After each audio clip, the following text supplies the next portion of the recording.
So as SUVs continue their takeover, sporty four-door sedans are fighting back, scrapping to remain relevant. But answer me this though, isn't it becoming tougher to find an affordable, sporty four-door sedan that can do it all? Enter in the TLX Type S, the highest performing version of the TLX that has a starting base price at just under $60,000. Now, the formula on paper looks promising, but as I discovered after driving it around for a week, it does have some flaws. Starting out with the styling, the TLX Type S is an absolute stunner. Its aggressive stance, sharp lines, and premium details give it a commanding presence on the road. For example, the dual eye LED headlights with the chicane running lights are nothing new, but still look really cool. Then this color, it's called Apex Blue and pops so nicely, and the additional optional 20-inch copper wheels give it a nice contrast. Honestly, I think this is one of the best looking cars in this segment, if not the best. It's got that perfect mix of sportiness and luxury.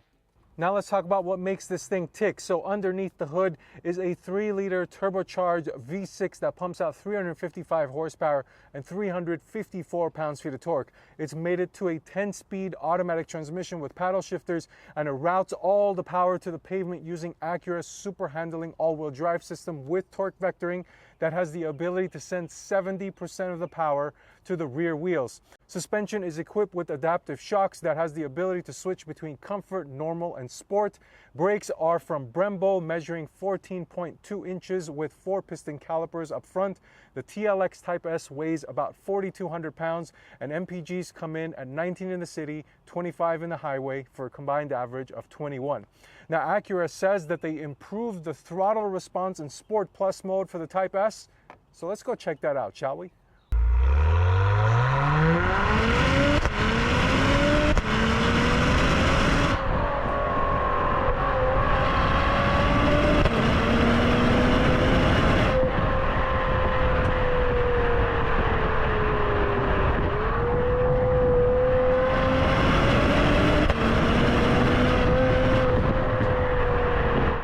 Now, I don't know about the throttle response in the pre-refresh because I never drove one, but here in Sport Plus, it's pretty good. Now, this is a very strong and stout motor. I can feel it beyond it just being fast.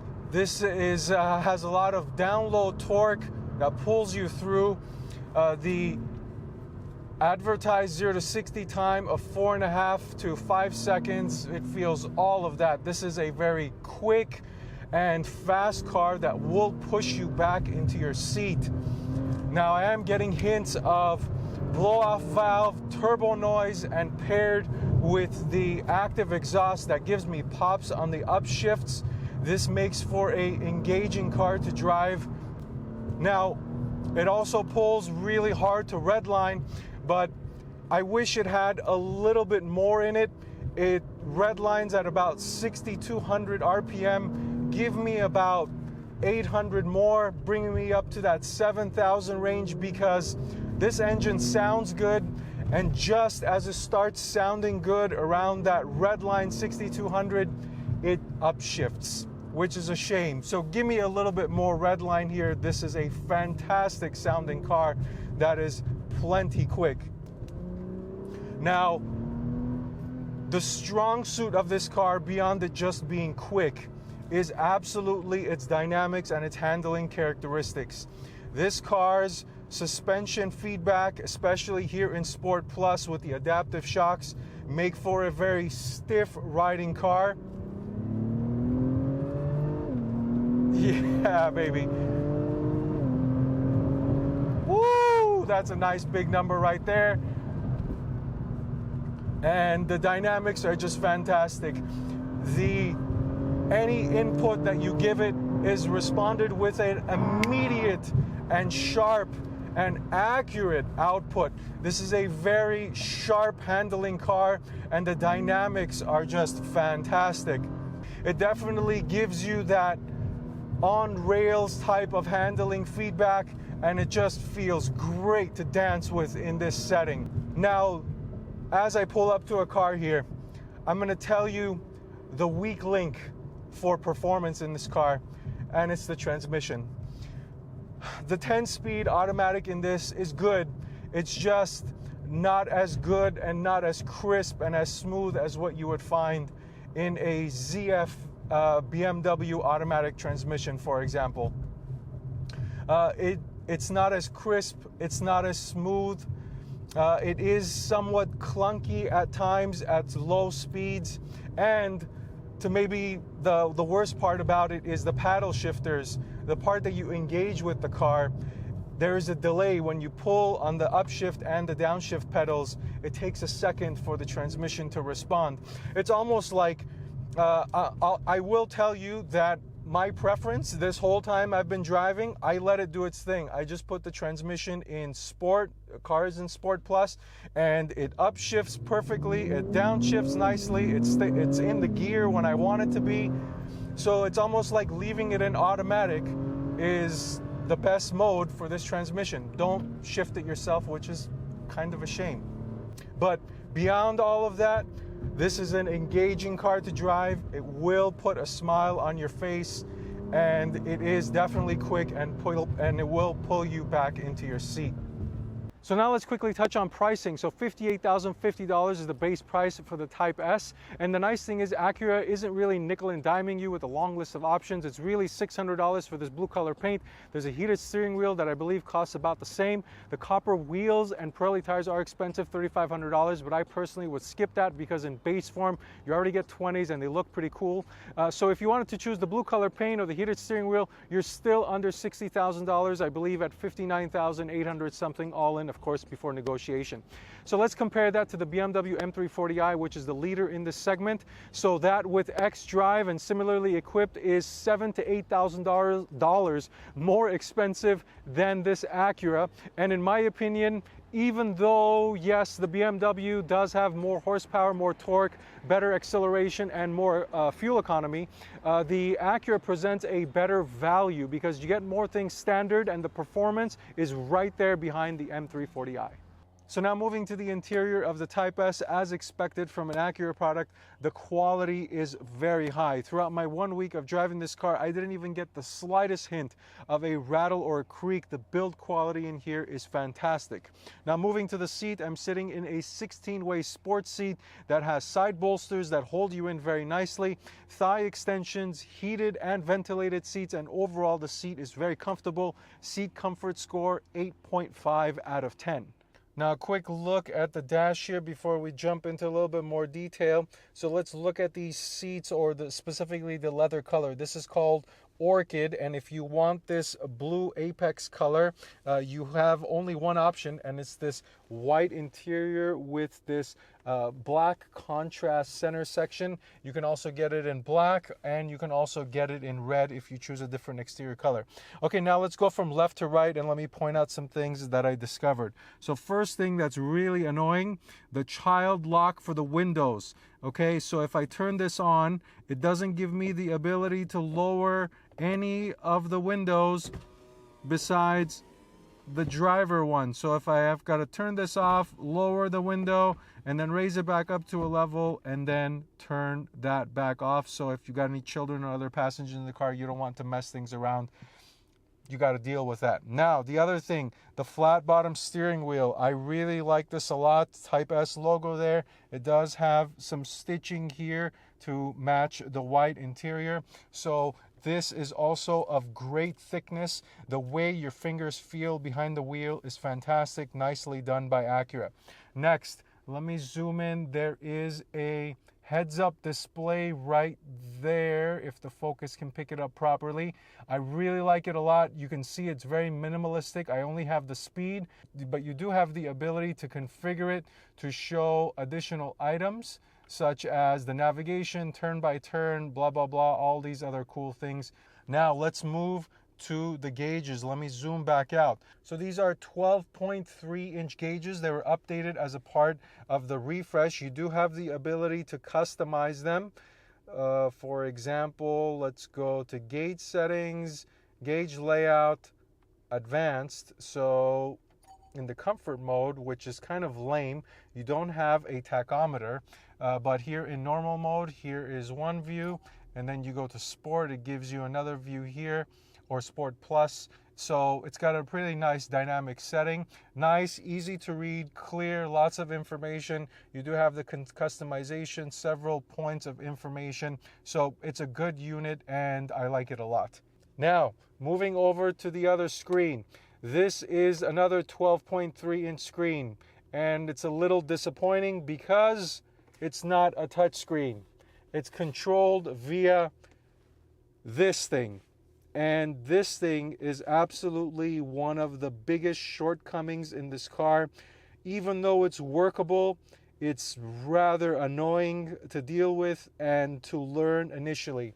So the way it works is as you move your finger through this pad, you can basically make your selections. If you highlight the upper right hand corner like I'm going to do now, you'll see FM radio highlight, the bottom right hand corner, system, etc., etc. So it's kind of like this landscape, the whole thing. Imagine this is the screen, and if you were to put your finger here, that puts you in Sirius XM right there.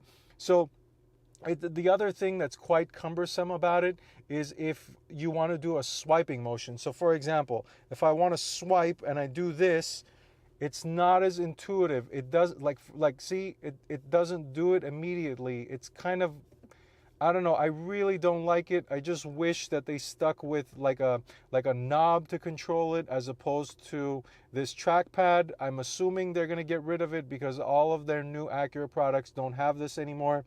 But I mean, it's really the only shortcoming of the infotainment system. The infotainment system itself is fantastic. It's very simple and easy to use. It's just you got to get around this trackpad to kind of make use of it, make the best use of the simplicity and the beauty of it in that respect.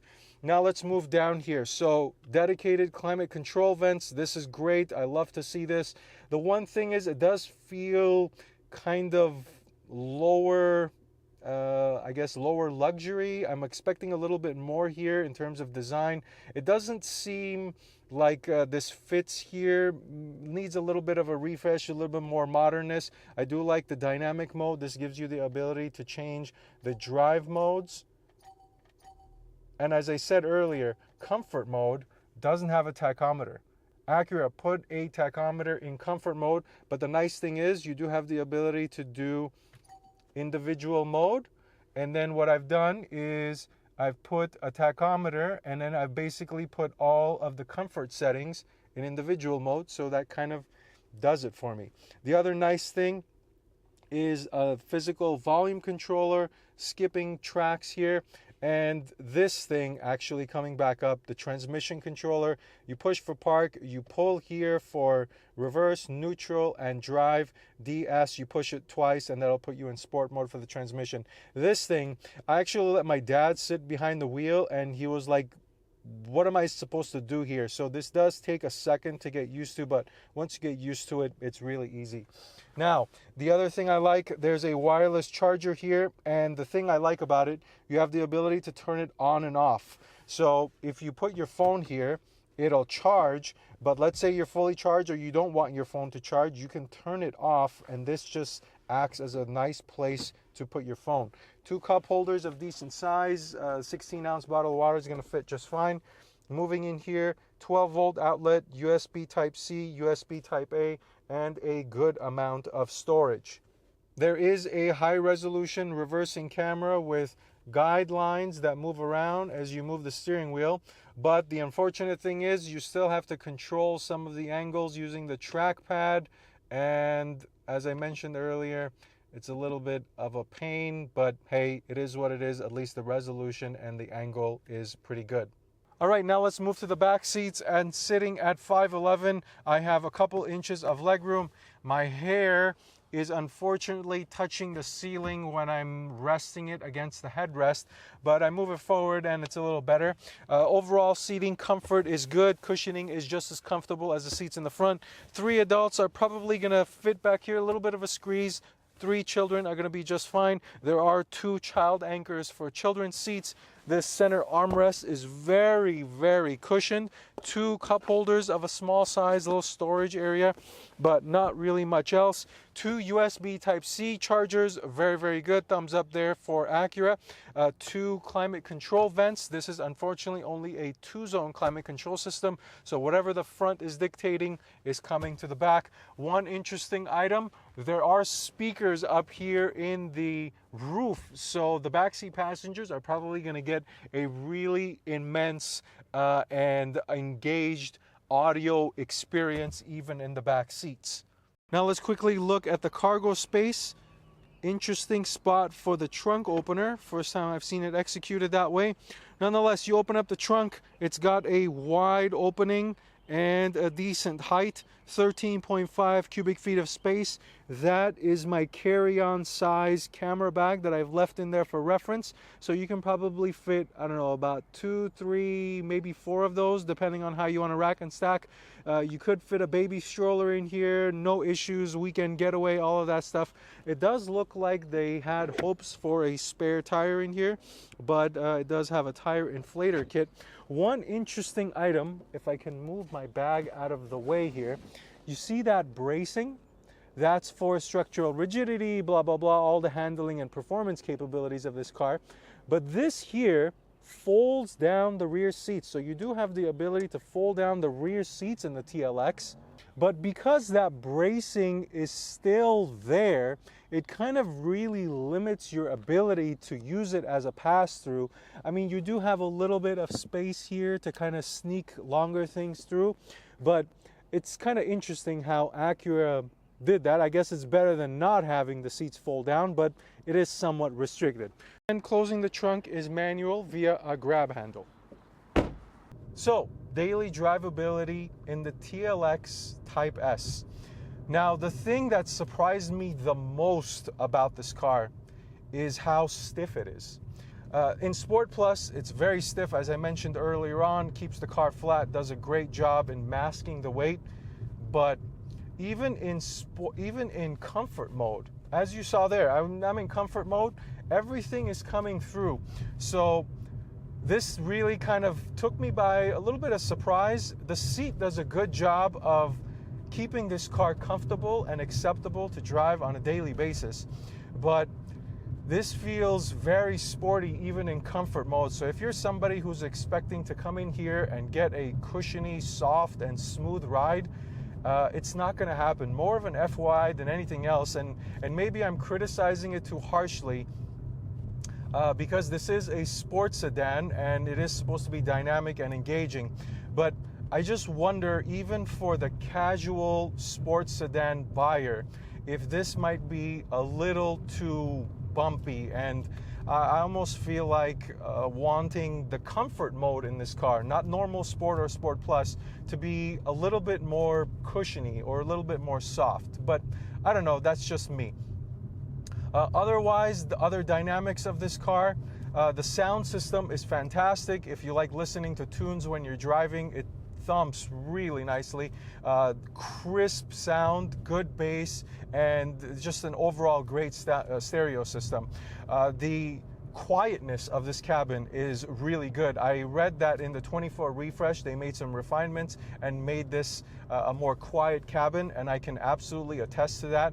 The road noise is very, very low. Not a lot of tire noise coming through. Wind noise is almost non-existent. This is a very quiet place to be. I would imagine great object approaching. There's nothing in front of me.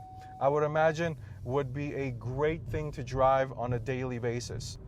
Fuel economy, when I got it topped off with a full tank, it had 278 miles of range. This has a 16-gallon fuel tank. I've driven it 202.7 miles. I'm averaging 18.5 miles per gallon, which is slightly less than advertised. I believe it's combined for, I believe it's 21 combined, city and highway, and my driving is really 50-50. I've driven it 50% in the city, 50% on the highway, and I'm getting 18.5 miles per gallon with some enthusiast spirited driving. So that's pretty much it. Now let's wrap it up with some final thoughts and some scores. So that's the Acura TLX Type X. A couple final thoughts and something new I'm implementing moving forward, and that is giving each car a review a steady score where I rank across 5 different categories with an overall average at the end, 0 being the lowest score and 10 being the highest score. So let's jump into it for this Type S. Styling 9.0. This is a really good looking car. Performance 8.3. Great acceleration, absolutely fantastic handling. The only thing holding it back is the automatic transmission. Comfort 7.5. Yes, the seat is comfortable, the cushioning is good, but the suspension, even in comfort mode, is rather stiff and bumpy. Technology 7.1. The trackpad absolutely has to go. Pricing 8.1. The Audi S3 and the Genesis G70 come in a little bit cheaper than the Acura for an overall average score of 8.0 on the nose. So this is a solid score for this car. This is a 8-speed ZF automatic, a trackpad removal, and a slightly more comfortable comfort setting away from being into the 9s. So that's all I've got. If you've got any questions about this car, please make sure you send me a comment down below or shoot me a message on Instagram @DriveSteady. Thank you to Acura for giving me access to this Type S. If you're interested in any other car reviews, here's some links for you to watch. Don't forget to like and subscribe. Otherwise, thank you for watching this video. Until next time, drive steady.